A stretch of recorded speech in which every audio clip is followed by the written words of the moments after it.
Judy Bradt, CEO of Summit Insight. And if you could please tell me, Judy, what is Summit Insight? I make government contracts easier. I write, speak, teach, and consult for businesses of all sizes and organizations that want programs for companies and members to be more effective in winning government business. That is great.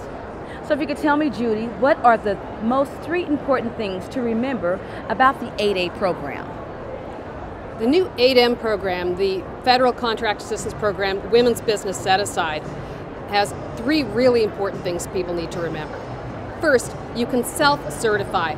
Any woman-owned business that wants to know whether or not the business qualifies can go onto the Small Business Administration's website, look at the documents. If you qualify, then you upload your documents to the Small Business Administration's website and you're done.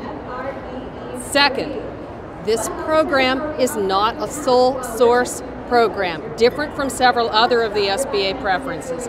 That means that in order for a contract to be set aside for 8M, or women-owned small businesses, there must be 2 or more qualified businesses that have the ability to supply the product or service at a fair and reasonable price. Rule of 2, there must be 2 businesses to set it aside. The great news and the biggest excitement is that this program has approximately $6 billion in estimated new opportunities that are opening up for qualified women business owners. The thing that's important is we have to go out and find the business. Nobody's given it to us. Wow, sounds great and exciting. I see that the program that was launched in February has many contracts been set aside, and if so, what kind of products and or services are women business owners competing for? For a program that was just launched in February, we're at a really exciting time now. I just logged on before we sat down, and there are 52 notices now on programs and contracts related to the 8M program. And those products and services that are now being set aside for women business owners include construction services, canine kenneling, all-terrain vehicles, purchase of snowmobiles, conference and event management, career development services, education and training. What else is there here? Spill prevention studies, flower bed repair. And so that's a testament to the range of services that talented women business owners provide. Products and services, government needs us, and those set-asides have begun. 52 as of this moment, there was 43 last Thursday. It's growing every day. That sounds great and exciting. What a great opportunity. Well, tell me, Judy, what can WBEs do to really leverage this program to win new business that will help grow their company? Here's the really important thing. Remember I talked about the rule of 2. There must be 2 women-owned small businesses for them to set aside the work. How is a contracting officer going to know if there are women-owned businesses? We have to tell them.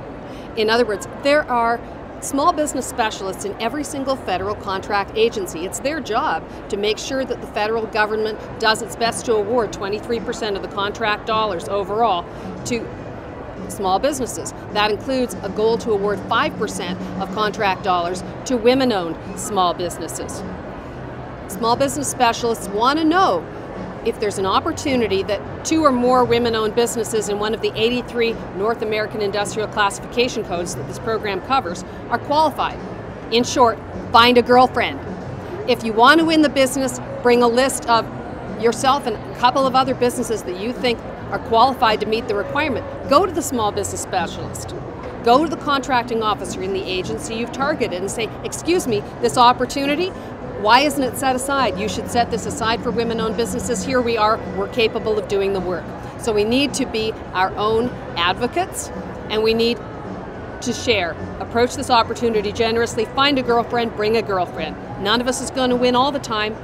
Remember to bring opportunities to the other women too. Well, that is great advice to have. Speaking of great advice, I think I've heard that you have written and just published a book.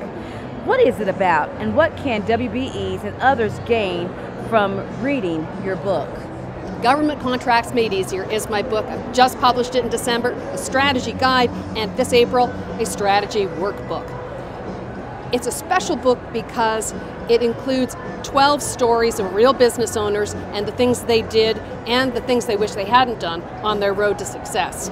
It includes practical tools, hard to find tips insider tactics, websites, and resources that can help people spend less than the average time and money it takes a company to win government business. Studies have shown it takes the average business 19.6 months, almost 2 years, to win their first federal contract with an average annual spend of $86,124. Now, this book is my way of helping companies end up on the low side of that curve, to spend less, team sooner, and win faster. Wow. And one last question, speaking of the book and things that you have given advice to, if you had one more piece of sound advice that you would give to some of the WBEs or women that are interested in doing business with the federal government, what advice would you give to them today? Number one thing, a set-aside program is not a good enough reason to go after government business.